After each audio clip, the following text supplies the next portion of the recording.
J'ai une question très simple pour toi. Si ton prospect doit encore être convaincu pendant l'appel de vente, est-ce que tu penses sincèrement pouvoir scaler à 10, 15, 20 cas par mois? Parce qu'au final, sur le même marché que toi, il y a des agences qui génèrent plus de 10 millions de dollars. Alors dans cette masterclass, j'ai décidé de te montrer comment j'ai copié le funnel à 10 millions de dollars de Jordan Platten et comment ça m'a permis de générer un peu plus de 15 000 euros en 6 jours pour que tu puisses répliquer ce système et l'implémenter dans ton agence. Donc Jordan Platten, il a une agence qui s'appelle Affluent.co qui a été créée en 2019 et qui en 2025 au total durant ces 6 années a généré plus de 10 millions de dollars. Donc la vraie question c'est pourquoi toi actuellement tu es bloqué en dessous de 10 cas par mois? Tu as des mois qui sont pas du tout réguliers en termes de chiffres, tu as du mal à booker des calls de manière consistante et il n'y a pas au moins 80% de tes prospects qui sont qualifiés. Donc lui a généré plus de 10 millions de dollars avec son agence. Ce qu'il faut regarder dans un premier temps, c'est cette étude de McKinsey qui montre le Consumer Decision Journey. Donc, c'est toutes les étapes par lesquelles un prospect va passer, un acheteur va passer pour justement acheter un service notamment. La première étape, c'est de sélectionner un set d'offres différentes. Donc, c'est-à-dire qu'ils vont comparer au minimum, et en général, le chiffre exact, c'est trois agences différentes. Ensuite, ils vont récupérer des informations sur ces 3 agences, leur offre, les résultats qu'ils ont eu, etc. Et à la fin, décider avec laquelle ils vont avancer. Et au final, ça se jouera toujours sur laquelle va pouvoir leur apporter le plus de résultats ou dans lequel ils ont plus confiance. Alors, dans cette masterclass, je vais notamment te montrer comment ressortir du lot, être tout le temps l'agence qui est choisie pour que tu puisses avoir des prospects qui soient déjà ultra chauds, ultra qualifiés et pratiquement déjà closés. C'est ce qu'on va voir juste ici et on va voir tous les points à optimiser pour obtenir ce résultat final, que ce soit l'ICP, l'offre, l'acquisition, la conversion et notamment la delivery. Ensuite, une fois que du coup l'achat s'est déroulé, on a du coup l'expérience post-achat. Donc là, c'est la délivrabilité et c'est pour ça que la délivrabilité va être ultra important parce qu'ensuite, on va pouvoir étendre nos contrats avec nos clients, notamment pour l'agence ou notamment les upsells. Et on va voir que cette partie-là aussi va avoir un impact énorme au niveau de l'acquisition. Et donc, c'est exactement ce que j'ai mis en place, par exemple, moi, dans mon agence, dans ce système-là. Ce qui me permet de close à 83% mes prospects avant l'appel. Donc, je n'ai même pas encore démarré l'appel que mon prospect est déjà close au final à plus de 8 sur 10. Donc, ça devient même plus des appels de closing, c'est plus des appels pour finaliser, répondre à une question, etc. et s'occuper du coup de l'onboarding. Donc, on va voir comment il a pu notamment avoir ses chiffres et ses résultats, que ce soit par rapport à son offre. Donc, on va passer notamment rapidement par rapport à sa niche. Il bossait avec des shops e-commerce. Les 4 points à vérifier pour les shops, pour les niches, c'est effectivement le besoin, la croissance, le marché et les fonds. Donc, le besoin, premièrement, on a un besoin qui est croissant parce qu'on peut voir que le funnel le plus utilisé pour acquérir des clients en e-commerce, c'est tout ce qui est la publicité payante et notamment le SEO. Donc, il a su adapter son service par rapport aux besoins de son marché et notamment, on a des updates qui sont très fréquentes, par exemple avec Meta, Andromeda. Donc, les clients veulent tout le temps rester à jour au niveau des updates et nouvelles stratégies pour avoir le plus de clients et pour ça, ils sont prêts à payer cher pour obtenir un expert. Ensuite, au niveau de la croissance, on peut voir juste ici la croissance entre 2022 et ne serait-ce que 2025. Le marché de l'e-commerce a pris 1,4 milliard. Donc, la croissance y est. Les fonds, étant donné le marché, c'est des prospects qui ont généralement des fonds à investir. Et ensuite, est-ce que le marché est assez grand? Il y a des centaines de milliers de shops e-commerce. Donc, à ce niveau-là, la niche de base était validée. Donc ensuite, on va parler de son offre. Ça, c'est les éléments qui sont publics par rapport à son offre. Il proposait justement la création illimitée en termes d'ads, du campaign management, etc. Ça, c'est du classique, mais surtout, il était ROI based. C'est-à-dire que toute son offre et ses résultats et sa delivery étaient basés sur le résultat qu'il obtenait à ses clients. Et on va le voir juste après pourquoi ça fait toute la différence entre une offre à 10 millions et une offre à 2 à 5 cas par mois. Donc, au vu notamment de la LTV qu'il a générée par client, il a eu 187 clients pour 10 millions générés, 53 400 de LTV.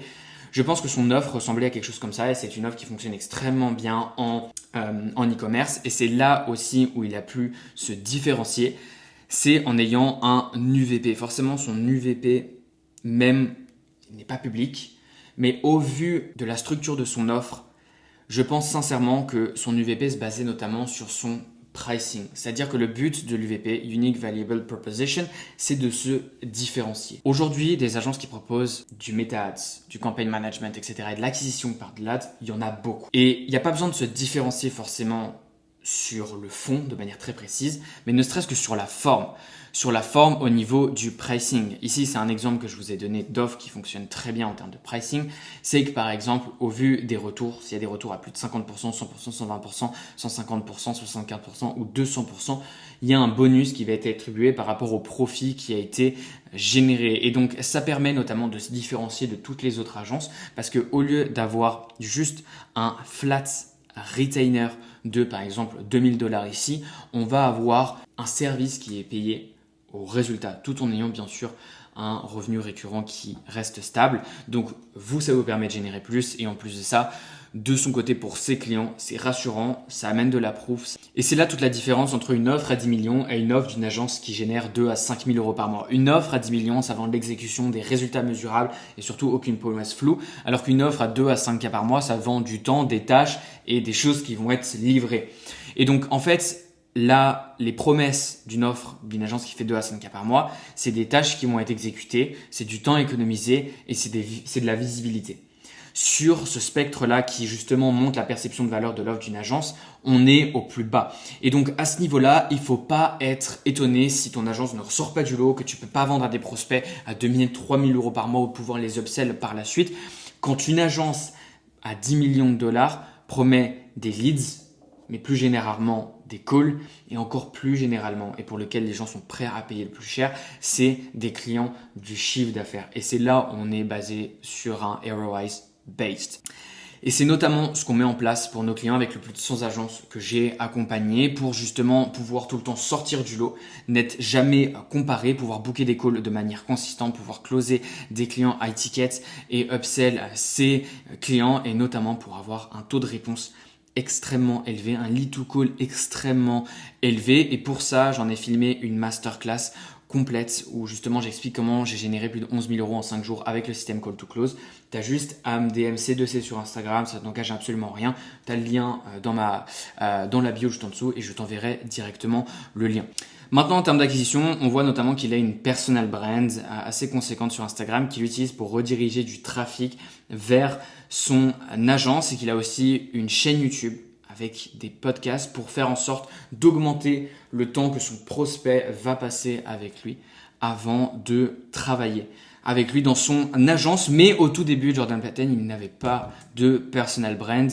Il utilisait le call call. On voit ici plus de 25 200 call call fait en 365 jours. Et il y a un point que je veux clarifier notamment dans cette masterclass, c'est l'évolution des leviers d'acquisition selon le stade de l'agence.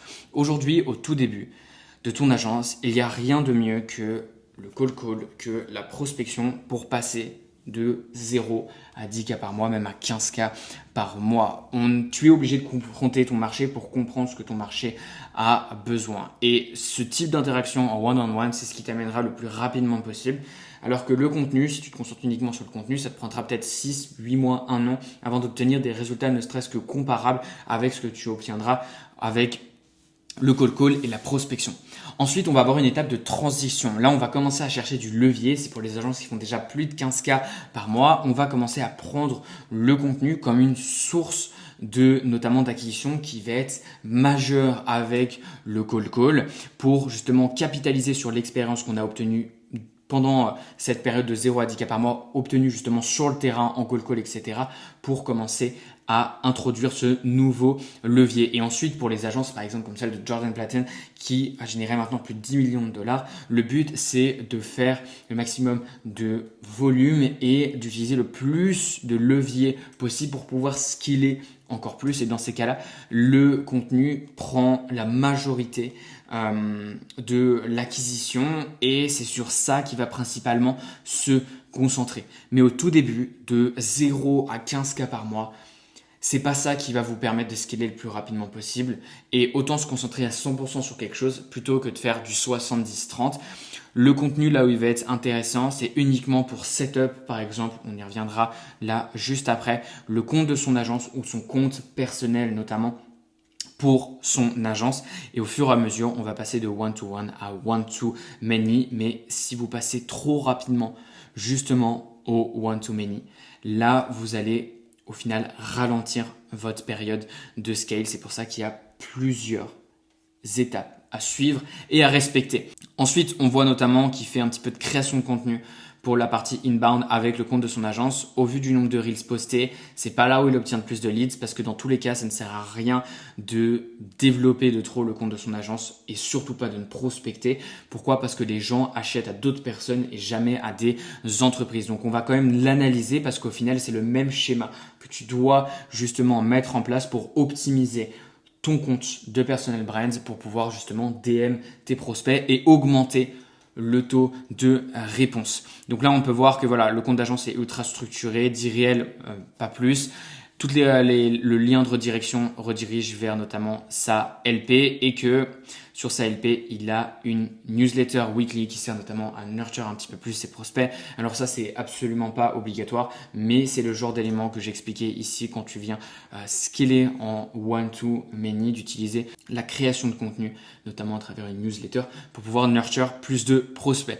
Donc ici, on va analyser tout son compte. C'est le même schéma que vous devez répliquer pour votre compte de personal brand.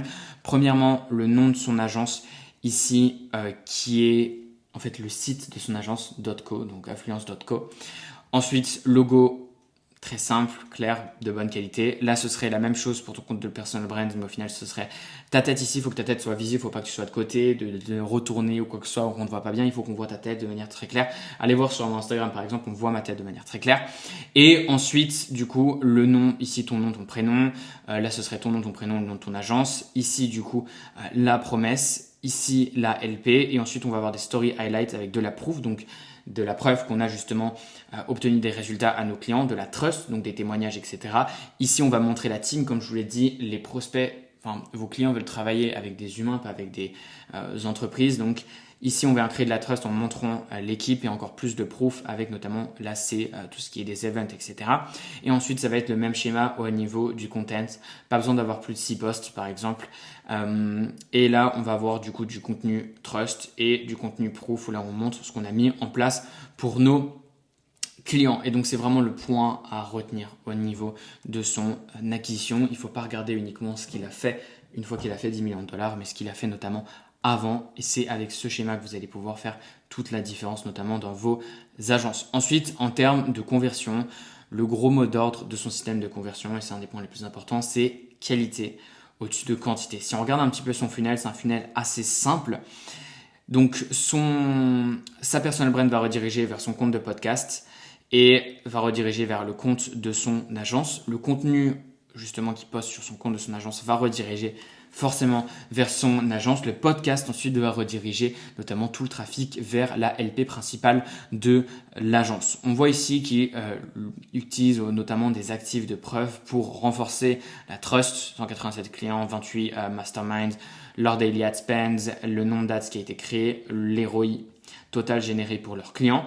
Et ensuite, c'est un formulaire assez simple que tu remplis pour pouvoir booker un call, sauf que tu peux pas accéder directement au calendrier. Il y a déjà une préqualification qui est faite par leur team pour ensuite pouvoir booker justement l'appel ici, dans lequel, dans ce calendrier, tu vas répondre à des questions. Donc, il y a 2 étapes de préqualification pour ensuite arriver au closing et à l'onboarding. Et le call va directement rediriger cette fois-ci vers le calendrier, étant donné que la qualification est principalement faite ici ou notamment pendant l'appel de démo. Et c'est le même funnel de prévente que j'ai implémenté dans mon agence avec notamment une vidéo de prévente. Donc j'ai pris ce funnel là et je l'ai poussé encore plus loin avec une vidéo de prévente qui explique la suite des étapes, qui fait valider le call, qui redirige vers l'actif de vente, avec un actif de vente qui vient casser les fausses croyances, montrer ce qui fonctionne et notamment ajouter de la proof pour ensuite enchaîner avec tout ce qui est les rappels, comment bien structurer ses appels, rajouter de la proof et ensuite le process pré-call. Dans tous les cas, j'en ai fait notamment une masterclass complète qui est sur ma chaîne YouTube. Vous pouvez aller la regarder après ça. Notamment là, ça fait un peu plus, quasiment 20 minutes que tu m'entends et que tu m'écoutes parler justement par rapport aux agences. Si aujourd'hui tu as une agence qui est bloquée en dessous de 10K par mois et tu veux scaler à 10K par mois et plus, je t'invite juste en dessous à réserver un call. Ça t'engage à absolument rien. Je n'ai rien à vendre pendant ce call. On va d'abord faire un point ensemble pour voir où est-ce que tu bloques. Si on voit que ça fit, qu'on peut bosser ensemble, etc., je te montrerai ce qu'on peut mettre en place. Si c'est pas le cas, tu pourras juste reprendre tout ce que je t'ai partagé dans le call, toute la valeur que je t'ai apportée et l'implémenter par toi-même, parce que forcément ce funnel là il va être différent en fonction de chaque agence, en fonction de chaque offre, de chaque ICP, etc. Ensuite on va faire un dernier point maintenant au niveau de la delivery, qui est un des points les plus importants et souvent négligé. Voilà le cycle continu qui fait que ton agence aujourd'hui va pouvoir scaler, parce que comme je vous l'ai expliqué plusieurs fois, c'est une question de structure. Si aujourd'hui l'offre est pas bonne, ça se refera sentir dans l'acquisition, et l'acquisition, si elle n'est pas bonne, ça se refera ressentir au niveau notamment de la conversion, parce qu'on aura soit peu de prospects, soit des prospects pas qualifiés, ce qui se fera ressentir au niveau de la delivery. Et voici exactement du coup le cycle à suivre. On a un nouveau client, il faut apporter une excellente delivery, obtenir des résultats clients justement à ses clients, réutiliser ces résultats pour les réinjecter dans l'acquisition et utiliser les recommandations pour signer de nouveaux clients. Et si on regarde notamment l'étude de McKinsey, c'est justement ici qu'on va obtenir les recommandations de ses clients, et c'est ici qu'on va pouvoir notamment upsell ses clients. Sur ce, j'espère que cette masterclass vous aura plu. Si vous avez la moindre question, envoyez-moi un DM sur Instagram, et pour les autres, je vous vois directement pendant notre call demain ou après-demain.